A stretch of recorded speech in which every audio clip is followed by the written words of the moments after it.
Yat sevaya charana padma pavitra renu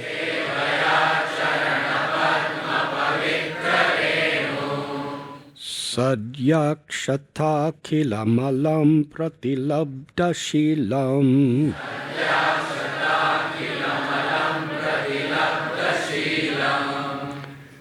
Nasrir viraktam apimam Bijahati yasya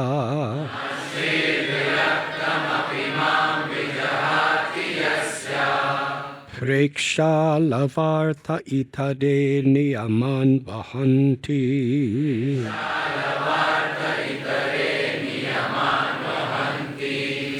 The Lord continued, because I am the servitor of my devotees, my lotus feet have become so sacred that they immediately wipe out all sin. And I have acquired such a disposition that the goddess of fortune does not leave me, even though I have no attachment for her, and others praise her beauty and observe sacred vows to secure from her even a slight favor. Purport by His Divine Grace, A.C. Bhaktivedanta Swami Prabhupada. The relationship between the Lord and His devotee is transcendentally beautiful. As the devotee thinks that it is due to being a devotee of the Lord that he is elevated in all good qualities, so the Lord also thinks that it is because of his devotion to the servitor that all his transcendental glories have increased. In other words, as the devotee is always anxious to render service to the Lord, so the Lord is ever anxious to render service to the devotee. The Lord admits herein that although he certainly has the quality that anyone who receives a slight particle of the dust of his lotus feet becomes at once a great personality, this greatness is due to his affection for his devotee. It is because of this affection that the goddess of fortune does not leave him, and that not only one, but many thousands of goddesses of fortune engage in his service. In the material world, simply to get a little favor from the goddess of fortune, people observe many rigid regulations of austerity and penances.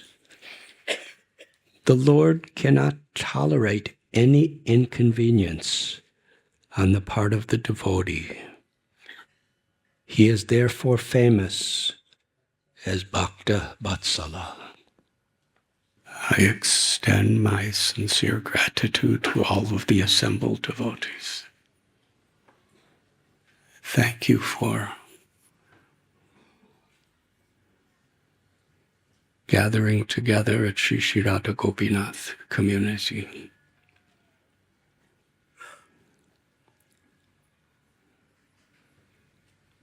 Today we are reading from Srimad Bhagavatam, Canto 3, Chapter 16, entitled Jai and Vijay Cursed by the Sages. Text number 7.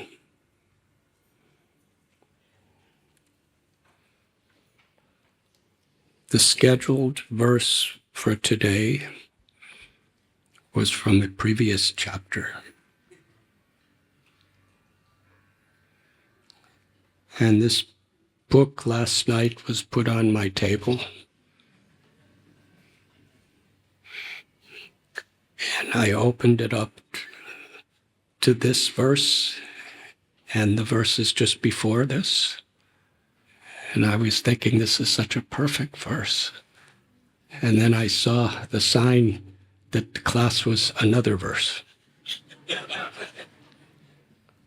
describing why Hiranyakashipu and Hiranyaksha came to this world. A verse describing in great detail the transcendental exchange between Kashyapa and Diti. And I was thinking I'm leaving today for Calcutta and then for London and then for America, so this is a very nice verse. It's the same subject about the coming of Hiranyaksha and Hiranyakashipu, but it's just going forward in the Bhagavatam, but back in time.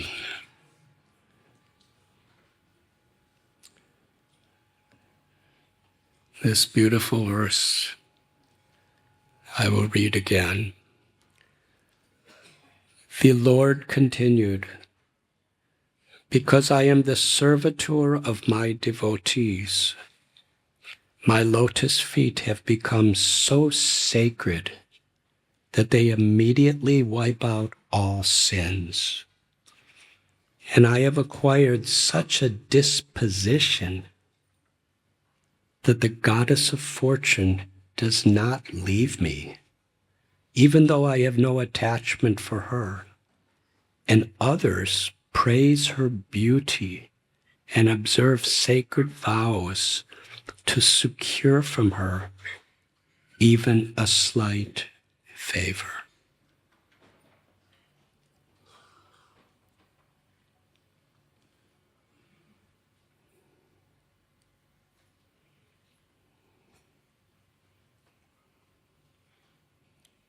In this and the previous chapter, we're reading about this historic event that took place at the gateway leading to Vaikuntha.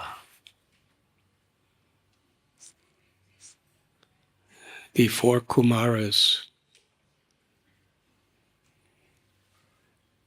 they could travel anywhere they want. Although within the universe, they're among the oldest of all people. They're actually the elder brothers of Lord Shiva. They were born at the very beginning of the creation of the universe, directly from Lord Brahma.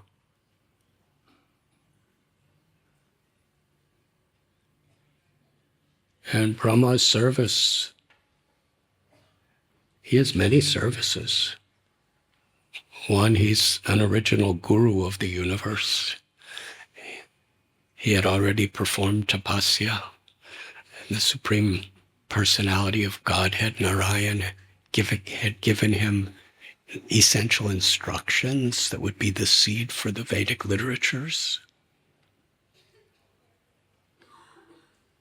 But he also had an administrative service where he was supposed to populate the universe on behalf of the Lord as the secondary creator,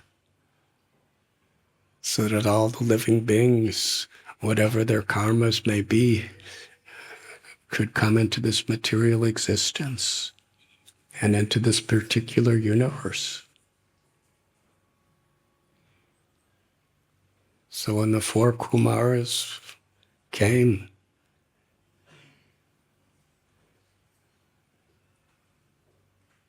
they decided, because they had such deep wisdom, they were actually Brahman realized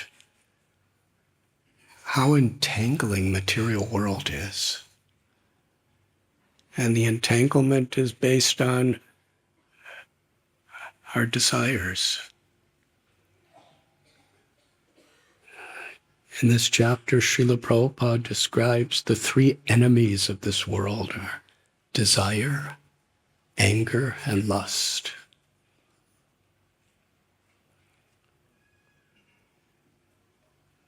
The six enemies that we often speak about: lust, desiring to enjoy separate from our natural spiritual constitutional position as servants of the Lord, striving to enjoy through this temporary covering of the mind and the body and senses. And when it is unfulfilled, there's frustration, anger. When people have more than we have, we become envious, maybe more skills, maybe more beauty, maybe more wealth, more fame, more knowledge, even more renunciation.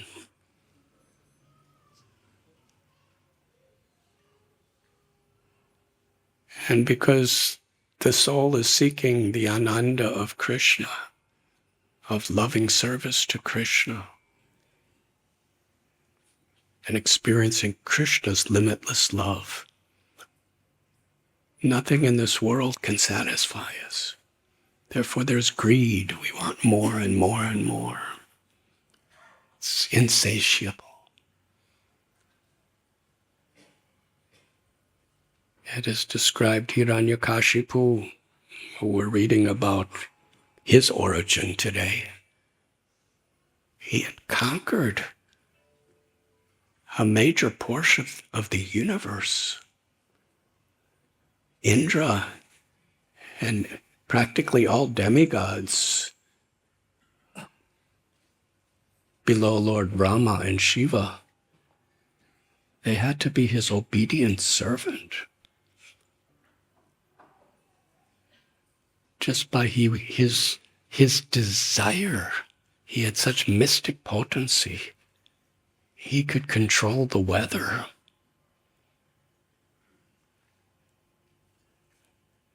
He had such powers. He had benedictions where he couldn't, practically he was convinced that he was immortal. But yet, with all this power and all this fame, he was never satisfied. He was always in anxiety because he couldn't control his own mind and senses. Such greed, and arrogance, and illusion.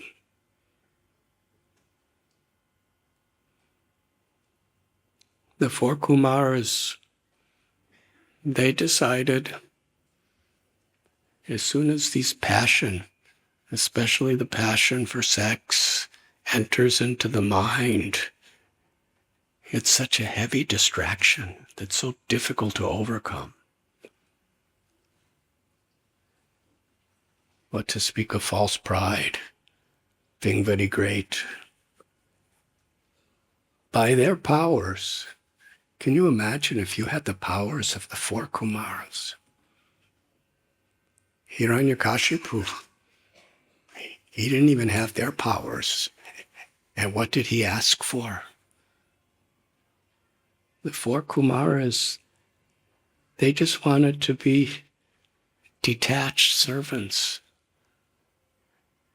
By their powers, they remained as little children, 4 to 5 years old.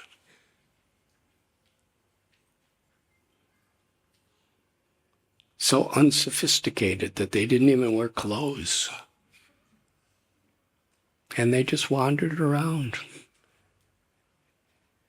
Yet they were so wise, they were so learned, they were so enlightened. They were actually senior besides Lord Brahma and a few others, they were senior to everyone else in the universe.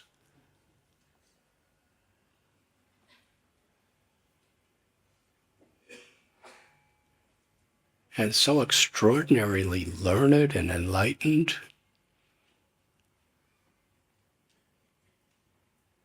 And later on, they're so exalted that they're the founders of one of the 4 authorized sampradayas on the path of pure bhakti. In Vrindavan, one of the most influential sampradayas is the Nimbark Sampradaya.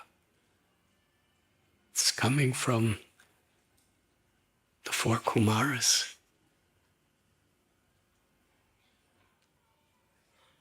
So they could travel anywhere they want.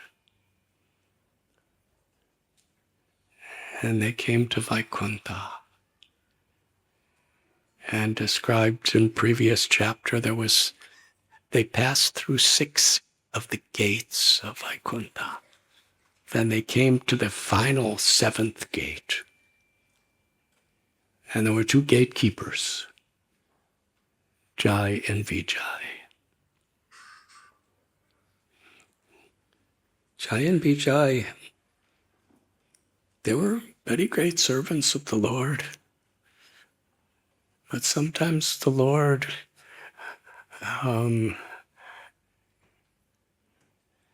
along with the free will of a living being, has a design for wonderful pastimes.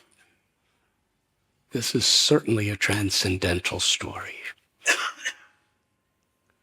But even in these transcendental stories, there are essential lessons for us to learn. That's why the Lord stages them, to teach us and to fulfill the innermost desires of His devotees.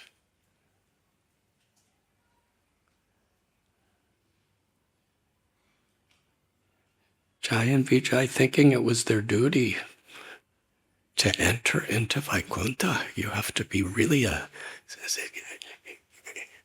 perfected Vaishnav. And here's 4 children. Looks like they're just playing around, roaming around. They just want to roam in. So if Jai and Vijay, with their clubs, they blocked the way and would not allow them to come in. And the 4 Kumaras, they were so eager to see the Lord. They wanted to teach Jai and Vijay a good lesson. It's very interesting. According to Srimad Bhagavatam, they were actually really in a mood of service. That Vaikuntha is a place where there's none of these dualities based on bodily designations. There's no place. Vaikuntha is a place where, because everyone's a devotee of the Lord with Krishna in the center of their life, there's harmony. The concept of unity and diversity. Whatever the bodily structure and everything, those who are devotees of the Lord, they live in harmony because that's what pleases the Lord. So these people, these 2 gatekeepers, they don't belong here. So they pronounced a curse, but it wasn't a curse to harm them. It was actually a proclamation that was meant to purify them and also to protect Vaikuntha from this type of disharmonious mentality of the bodily concept. They said in the place of supreme harmony where Krishna is always, Narayan is always in the center, you don't belong here. You should become purified by going to the material world.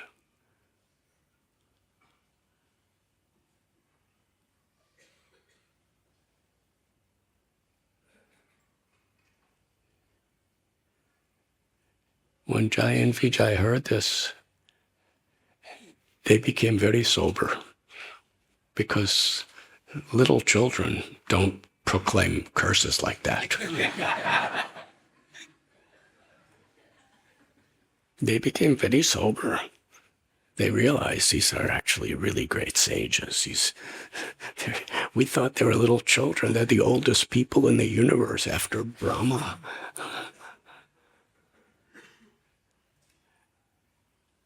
And their prayer to the Kumaras is very interesting. They didn't pray to reverse the curse. Yes, we made an offense. We did wrong. What you're saying, we deserve. But please, in whatever situation we may fall into, let us never forget the Supreme Personality of God. That was their prayer. And at that moment, seeing what was going on, the conflict among great devotees, Lord Vishnu, Narayan, came out from Vaikuntha to the gateway.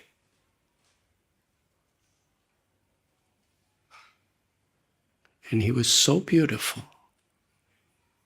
There's so many beautiful, wonderful verses describing the beauty of Lord Vishnu. His wonderful lotus eyes, his beautiful bluish complexion, every limb, just the essence and source of all beauty and creation. And when the four Kumars saw the beauty of Lord Vishnu as he was coming out, and he was coming with the goddess of fortune,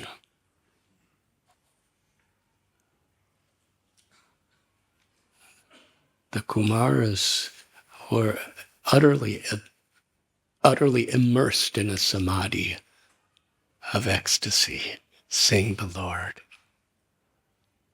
And as they were gazing upon him, the most beautiful sight, they smelled the fragrance of the tulsi leaves that were decorating his lotus feet. And a breeze carried that fragrance, and they completely transformed. Previously, they were fully Brahman realization. They had no material desires. They had no false ego. They were fully satisfied in Brahman, in mukti.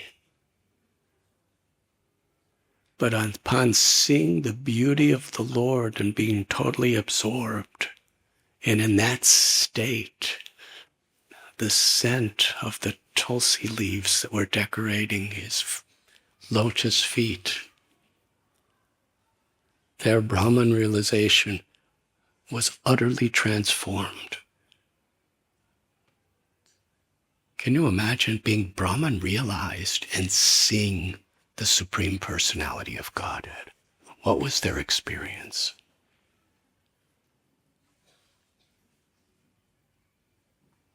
But then even beyond that, when the Lord's mercy came through the fragrance of the tulsi leaves, then prema bhakti, the ultimate ecstasy of the soul, awakened in their hearts.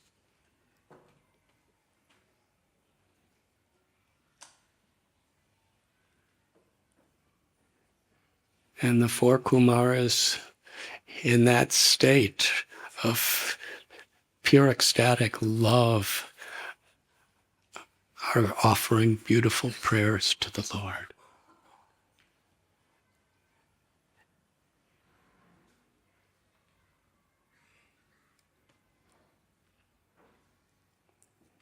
And here the Lord is describing them. I'm going to read some of these prayers.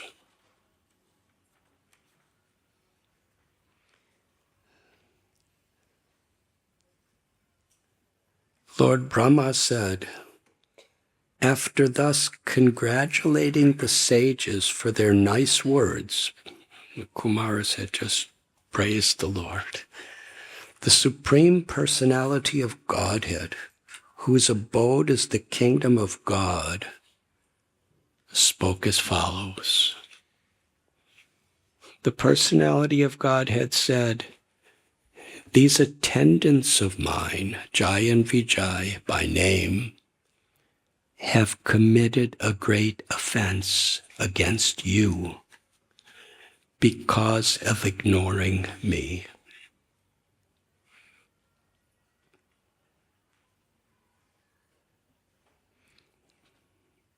This is the Lord's perception. Because the Lord loves his devotees so much. And actually, Jai and Vijay did make a mistake. They did have shortcomings. And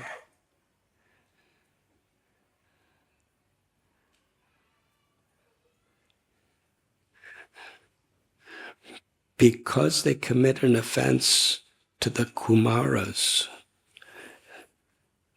the Lord interpreted that as they were ignoring him.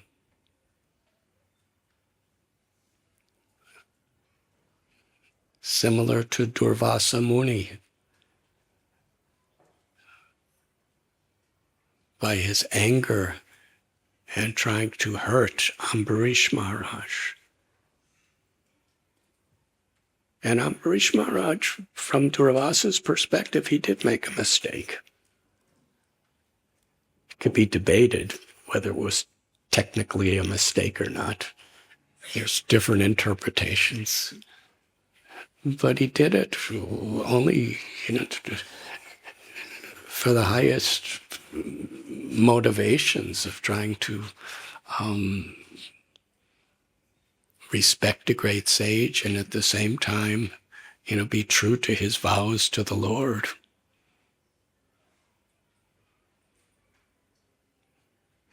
But the Lord, how angry he was. And this is very, very important principle. A great offense against you because of ignoring me. When we make an offense against a Vaishnav, we may do it in Krishna's service, but from Krishna's perspective, you could only do it if you're ignoring him.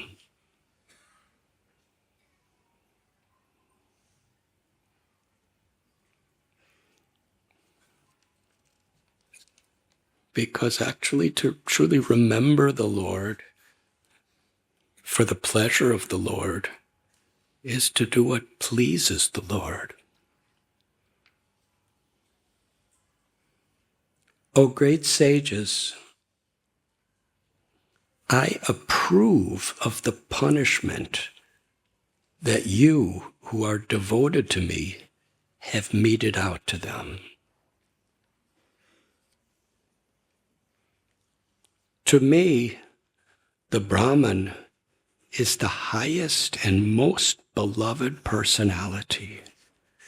The disrespect shown by my attendants has actually been displayed by me because the doormen are my servitors. I take this to be an offense by myself. Therefore, I seek your forgiveness for the incident that has arisen. even though Jai and Vijay were wrong, they were on the bodily concept. They were evaluating a devotee according to their bodily features rather than according to their character and their qualities. And this is such a vital principle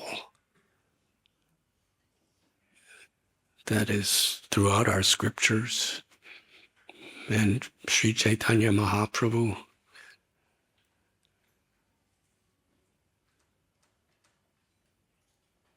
he made the Namacharya Srila Haridas Thakur,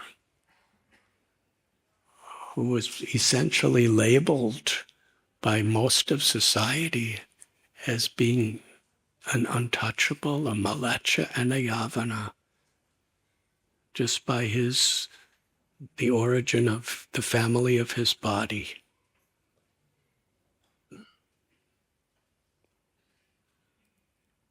And he had no pride. He wasn't trying to prove himself. Outcasts were not allowed in Jagannath's temple. He never even attempted to go in. But Lord Jagannath himself, in the form of Sri Chaitanya Mahaprabhu, would come out of the temple every day.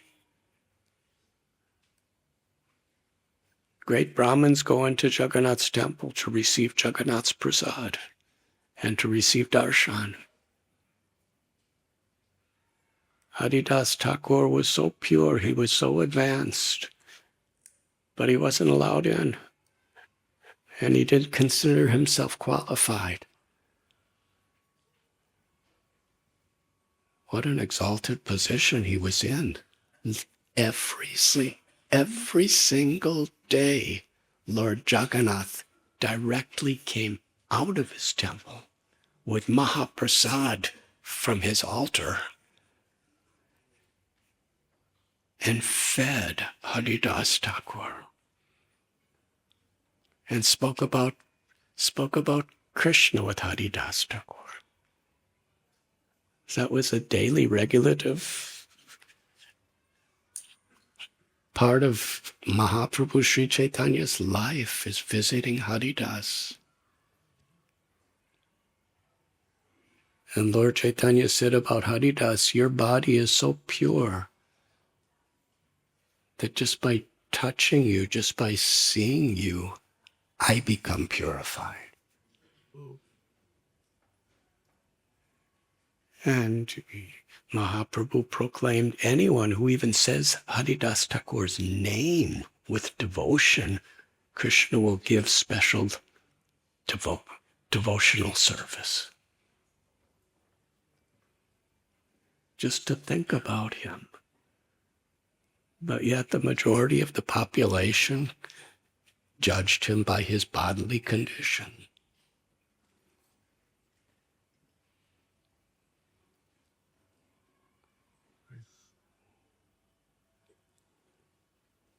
There is that beautiful story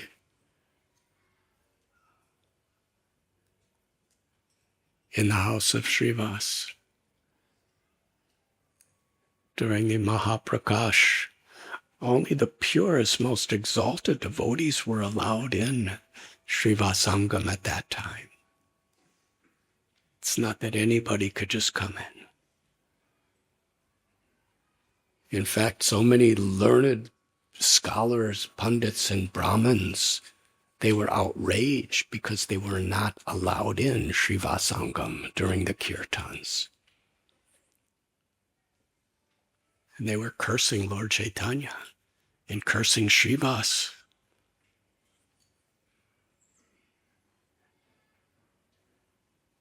And that one special time, Lord Chaitanya sat on the throne, and there was a beautiful abhishek. He allowed everybody to worship him according to their love and devotion.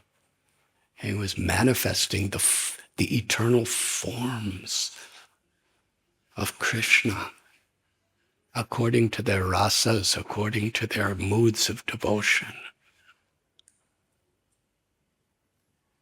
And during that time, there was a 4-year-old girl, Narayani.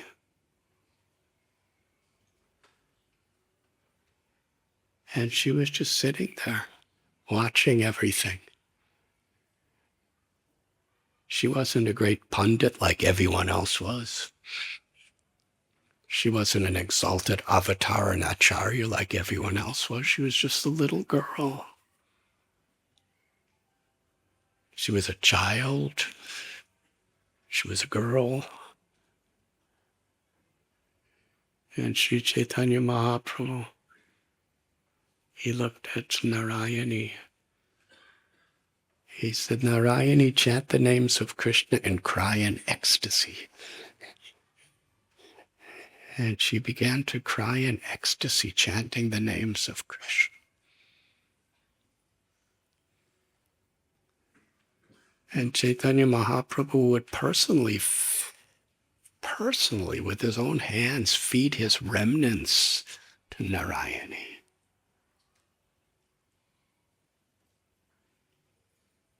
And it is that Narayani, just little girl, she was kind of like one of the Kumaras.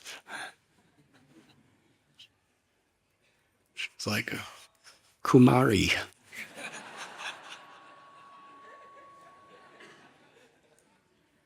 Same age, same innocence. Of course, the Kumaras were great sages, sons of Brahma. Narayani was the niece of Srivas Thakur.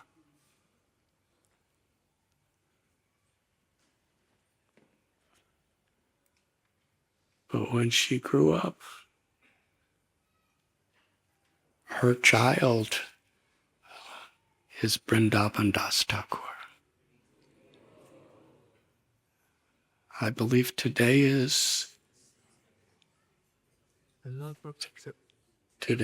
disappearance day of Vrindavan Das Thakur. So we are remembering him in the context of this verse. How Narayani was so very, very, very dear to Lord Chaitanya and Lord Nityananda and Srivas and every.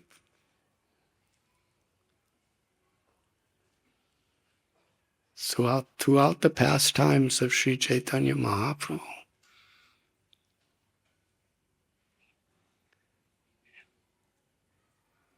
he's revealing the spiritual world. When Lord Chaitanya Mahaprabhu was in Jharikanda, he was inducing the tigers. Now, previously, those tigers were definitely not vegetarians.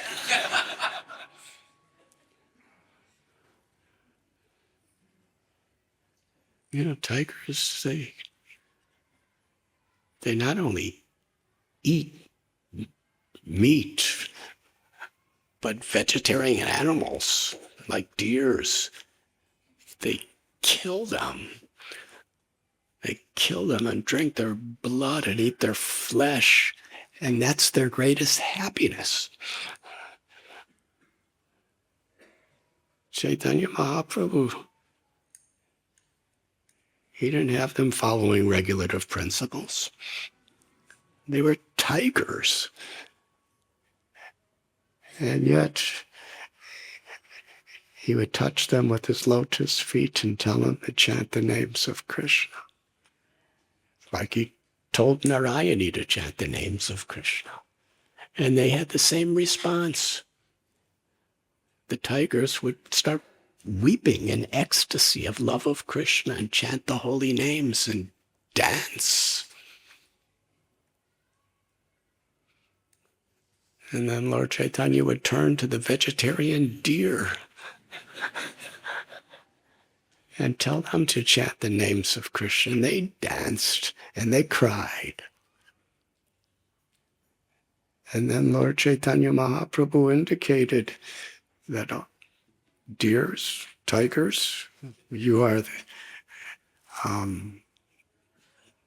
by nature enemies. For the deer, tiger is death personified. Nothing they fear more in the world than a tiger. Not only are they going to kill them, but mothers know they'll kill their children, they'll kill their husband, they'll massacre. Very difficult.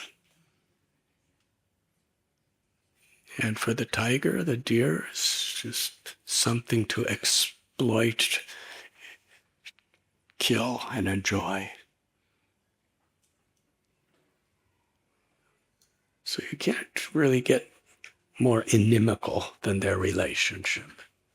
But when Lord Chaitanya wants to teach an example, he does it in such a graphic way. And according to the verse we just read, if we don't recognize the Lord's wish, then from his perspective, we are ignoring him. We can study so many scriptures and we could chant so many names of the Lord and we could be doing so many pujas and everything else. But if we're neglecting those who he loves, we're ignoring him. In other words, we're ignoring doing what the Lord wishes.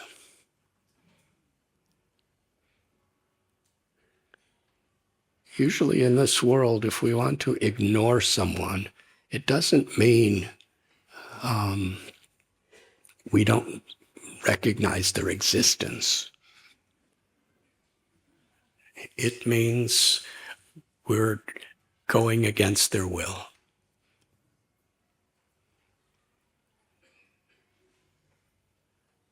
And that's the way he saw his own Jai and Vijay. They were ignoring him by not recognizing the devotion within the Kumaras. So when Sri Chaitanya Mahaprabhu was in Jharkhand, he inspired so much love in the hearts of the tigers and the deers. They embraced. They were dancing together, embracing one another. They were kissing one another. There was nothing sexual about that. It was the way they showed affection. That was the way they were showing the highest level of affection for one another. And Sri Chaitanya Mahaprabhu was so pleased. And he cited a beautiful verse from Srimad Bhagavatam that this is the spiritual world. This is Vaikuntha. This is Vrindavan. Where there's such harmony within the hearts of people because Krishna is actually in the center. Because we're conscious of what pleases Krishna.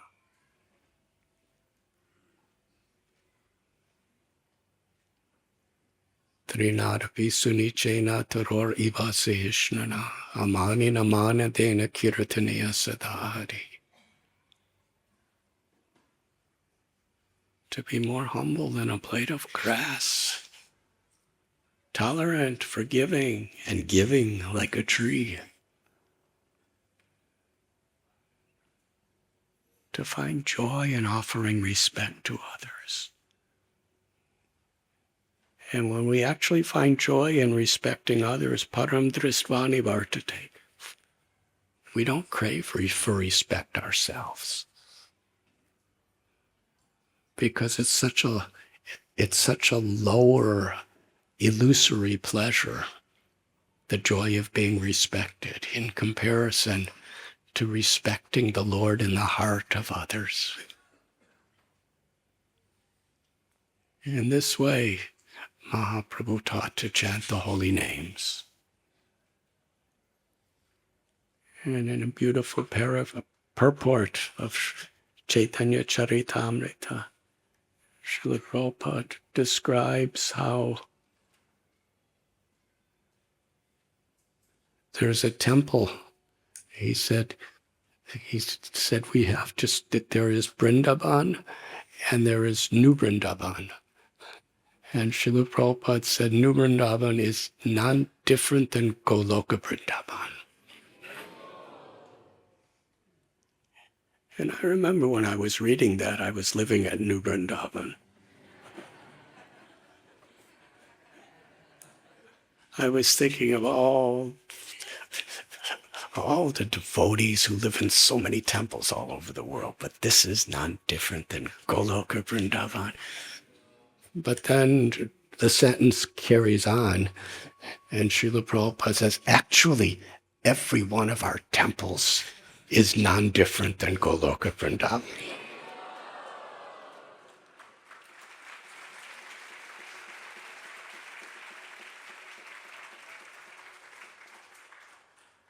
But then he made a condition. And this holds to whether it's New Vrindavan or New York or anywhere else. He said, when Krishna is in the center, when Krishna is in the center of the devotees' relationships with one another, and where there is that harmony, then that is none different than Goloka Vrindavan.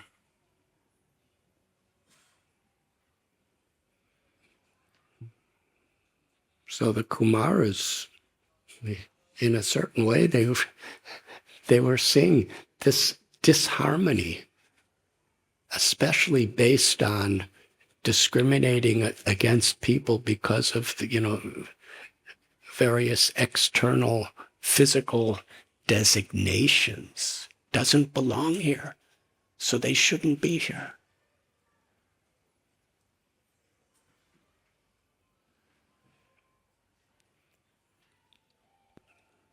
But here, Lord Chaitanya, here, Lord Vishnu, he's bringing another incredible lesson to meditate upon.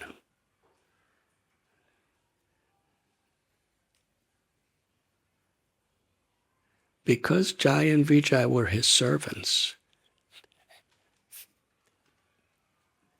the mistake they made, the offense they made, the Supreme Personality of Godhead personally accepted the fault. If my servants make a mistake, I am responsible. And Lord Vishnu is asking forgiveness from the Kumaras for the ignorance of his servants. I'll read again. To me, the Brahman is the highest and most beloved personality. The disrespect shown by my attendants has actually been displayed by me because the doormen are my servitors. I take this to be an offense by myself. Therefore, I seek your forgiveness for the incident that has arisen.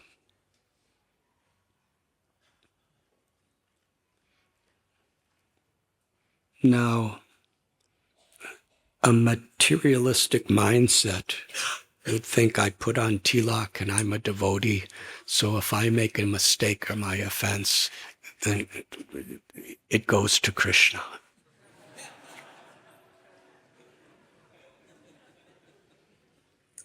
That itself is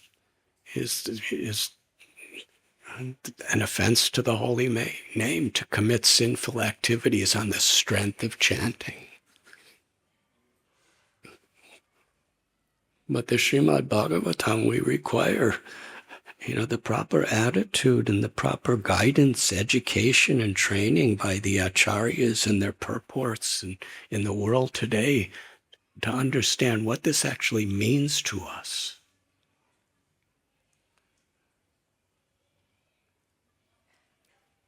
And he continues that if we're calling ourselves devotees, if we're feeling ourselves devotees,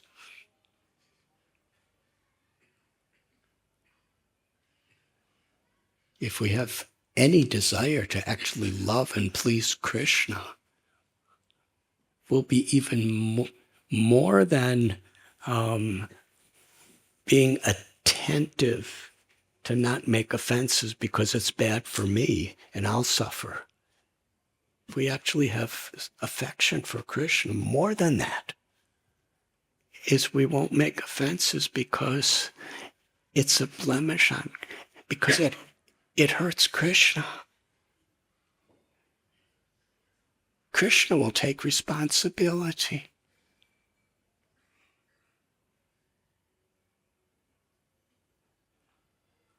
A very, very illusioned neophyte will think, yes, let Krishna ask forgiveness for what I have done. But for a sincere devotee, nothing could be more heartbreaking that I've caused this pain to Krishna. Very deeply personal.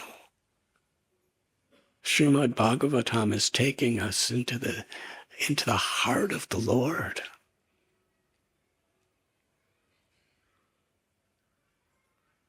Yesterday we were having a meeting with Radha Gopinath Temple Brahmachari Ashram, and we were remembering Srila Prabhupada, where he would cite that if we serve the devotees nicely, sincerely, then Srimati Radharani will approach Krishna and she will say that please accept this devotee because this devotee is giving pleasure to your devotees. This devotee is better than me. And Srila Prabhupada emphasizes, she's not just saying that, she's feeling this. She's feeling that if somebody's serving her servants, that devotee is better than her. And she's presenting this devotee to Krishna in that spirit.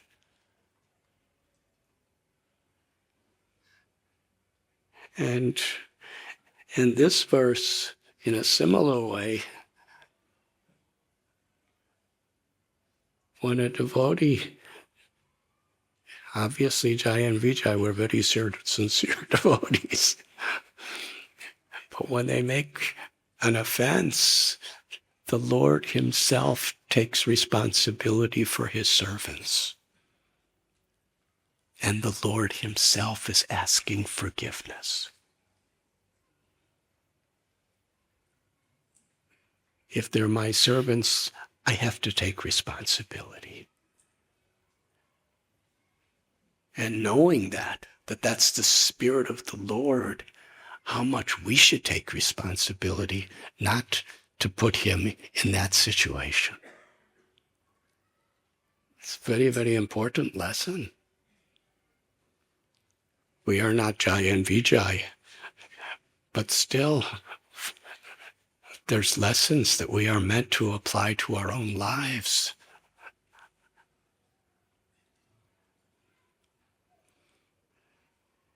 And the next verse is very frightening for some of us.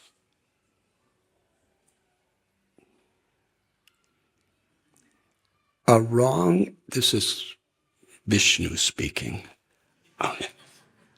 A wrong act committed by a servant leads people in general to blame his master. Just as a spot of white leprosy on any part of the body pollutes all of the skin. And I am going to read the purport by Srila Prabhupada. A Vaishnav, therefore, should be fully qualified.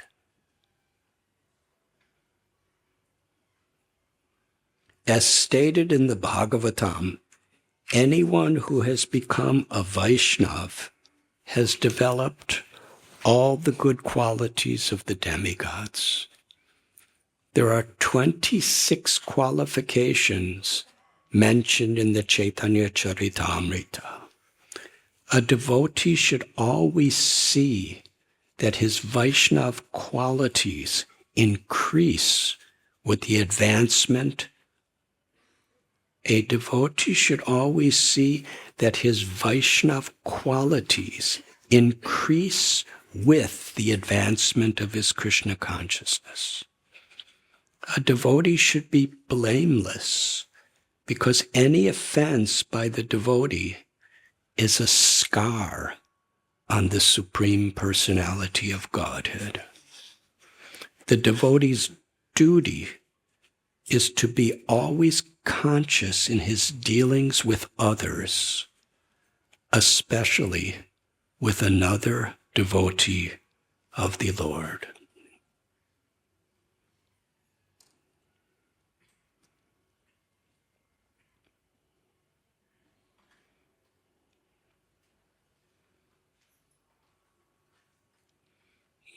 The next verse, the Supreme Personality of Godhead speaks, anyone in the entire world, even down to the Chandala, who lives by cooking and eating the flesh of the dog, is immediately purified if he takes bath in hearing through the ear the glorification of my name, fame, etc. Now you have realized me without doubt. Therefore, I will not hesitate to lop off my own arm if its conduct is found hostile to you.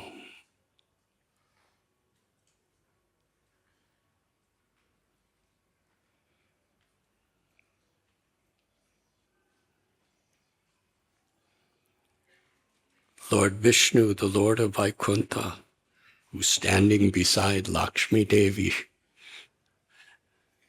is telling the four Kumaras, he's not only begging forgiveness for the offense committed by Jai and Vijay,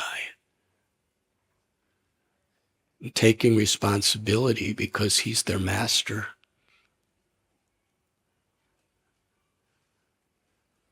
but he's also saying, to atone for their offense, I'm willing to cut off my own arm.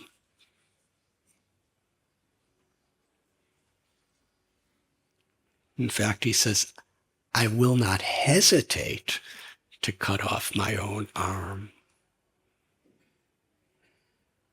if its conduct is found hostile to you. Now you have realized me without doubt. Therefore, I will not hesitate to lop off my own arm if its conduct is found hostile to you.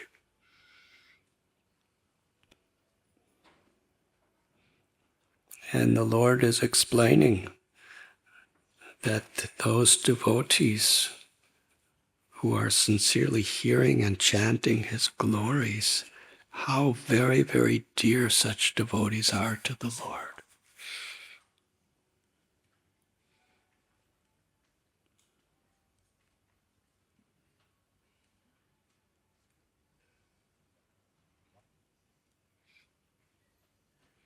Srila Prabhupada writes, the conclusion is that if one takes to Krishna consciousness with all seriousness, he is to be understood as already purified, and Krishna is ready to give him protection by all means. The Lord assures herein that he is ready to give protection to his devotee, even if there is a need to cut off part of his own body. And then we come to today's verse. The Lord continued, "Because I am the servitor of my devotees, my lotus feet have become so sacred that they immediately wipe out all sin.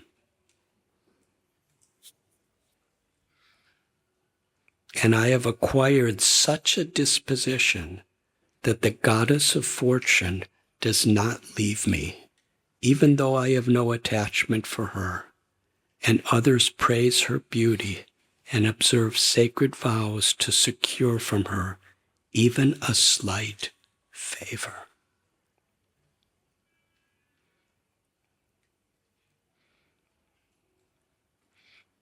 This verse is meant to truly humble us.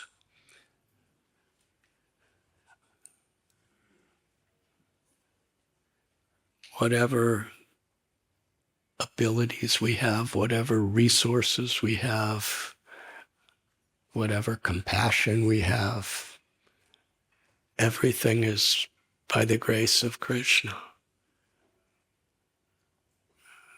We're insignificant part and parcels of Krishna. Krishna is the complete whole, the intelligence of the intelligent, the strength of the strong, the ability in everyone. And the quality of a Vaishnava is to recognize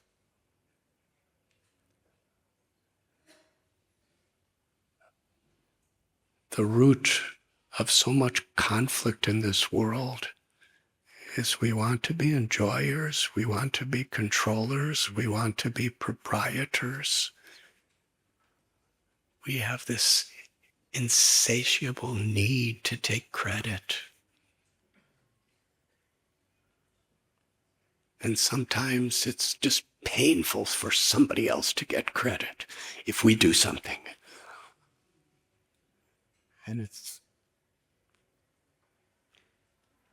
painful to take when somebody else gets credit for something we didn't do.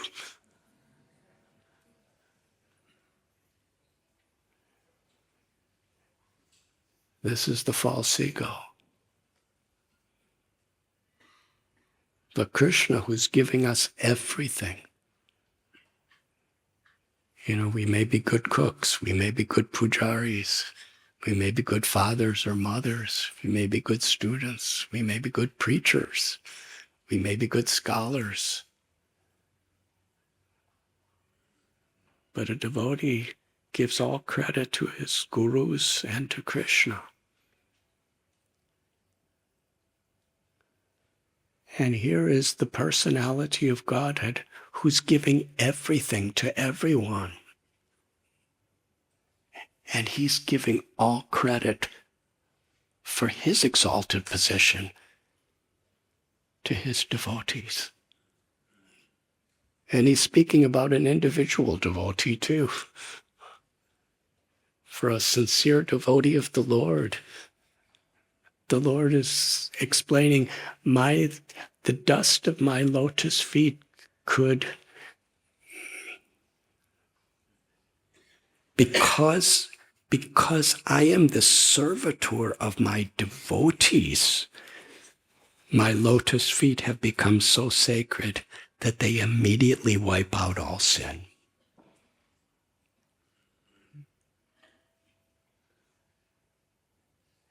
And he means it. This isn't just poetry. This is the nature of God. He's not just all-powerful, but even beyond his all-powerfulness is the power of his love.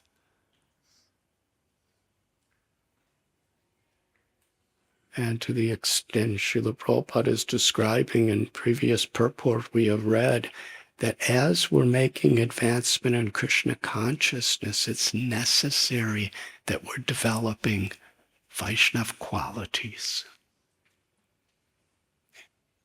And this is at the very heart of Vaishnava qualities. Not to be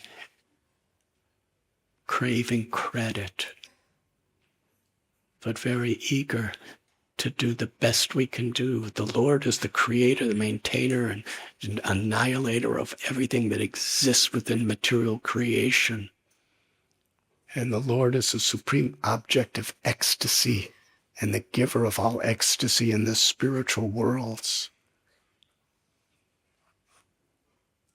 And just by chanting his holy names, we could become purified of all sins. And the Lord is feeling, I have that power because I serve my devotees. In other words, how we're supposed to appreciate the Lord's devotees.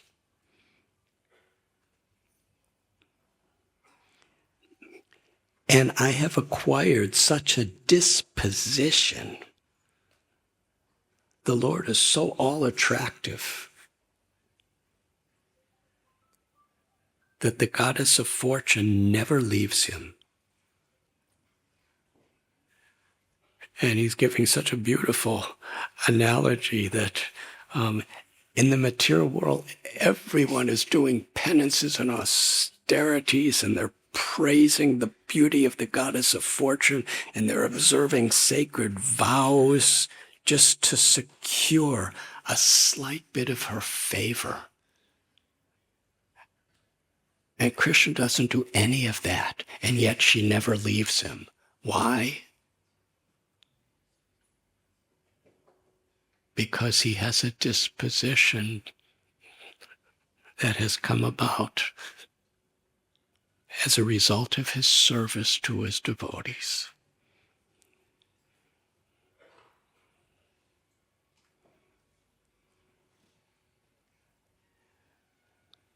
This is just, I'm sorry if this section of the Bhagavatam is so incredibly instructive. And what we find here, I'll read the next verse, then I'll express what we're finding here.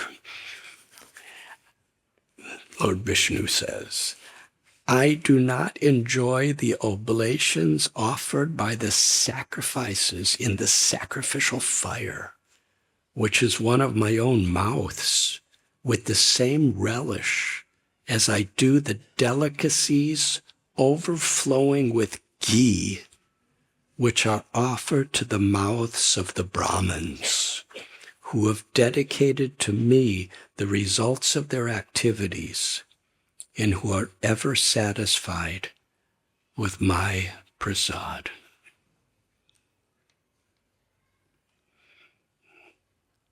I am the master of my unobstructed internal energy, and the water of the Ganges is the remnant left after my feet are washed. That water sanctifies the three worlds, along with Lord Shiva, who bears it on his head. If I can take the dust of the feet of the Vaishnava on my head, in other words, I'm going to read again. I am the master. I'm actually reading from my own purification.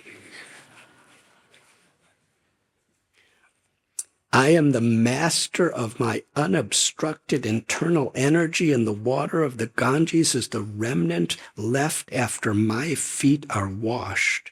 That water sanctifies the three worlds, along with Lord Shiva, who bears it on his head.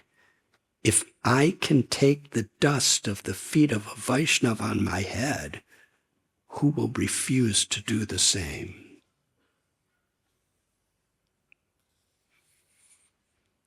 The Lord is so pure. The entire spiritual world is under his control. And the Ganges water, which purifies the world, is is so pure because it has touched his feet. And even Lord Shiva is purified. And he's describing, if that's who I am, and yet he's longing to take the dust of the feet of a Vaishnava on his head, who will refuse to do the same?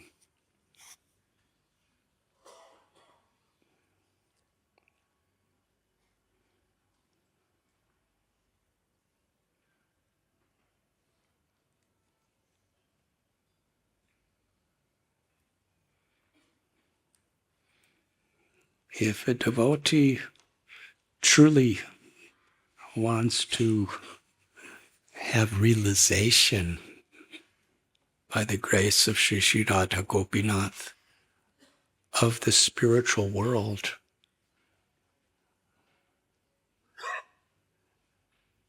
an inseparable part of our sadhana is to imbibe an appreciation for how much we are depending on the Lord's mercy and how the Lord's mercy comes upon us according to our Vaishnava qualities, and specifically how we interact and deal with others. And very specifically in this story, by not judging people according to their external designations.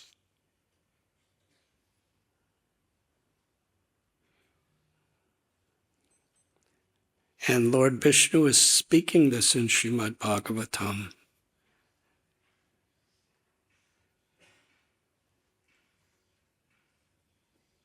And as Lord Sri Chaitanya Mahaprabhu, his whole life is to come to actually live these principles that he's speaking. Sri Chaitanya Mahaprabhu came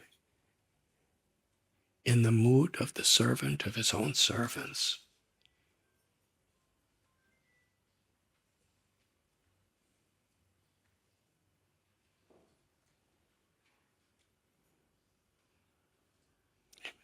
Vrindavan Das Thakur in Sri Chaitanya Bhagavat declares that I'm none different than my holy name. And the holy name of the Lord has the greatest power to purify someone. But if someone is speaking ill against a devotee of the Lord who is dear to the Lord, Krishna said, with the same mouth that he's chanting the holy name, that if he's speaking against devotees with that mouth, then the holy name itself will punish him. And then Mahaprabhu proclaims, if you just do two things, I will take you back to God. Always chant the holy names of the Lord and do not commit offenses and criticize others. So, of course, great acharyas, they don't criticize. They speak the truth about, for our benefit. Sometimes they chastise. But what is so important is the motive. The ego wants to justify everything. But if there is false ego involved, if there is envy involved, then what for a great personality would be a very merciful correction,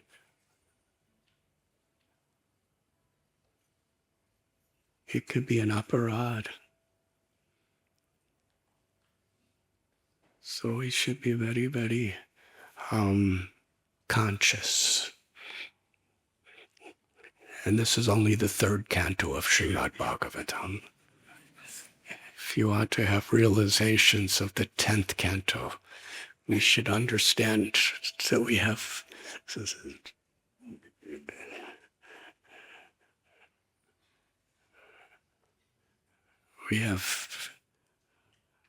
some ways to go.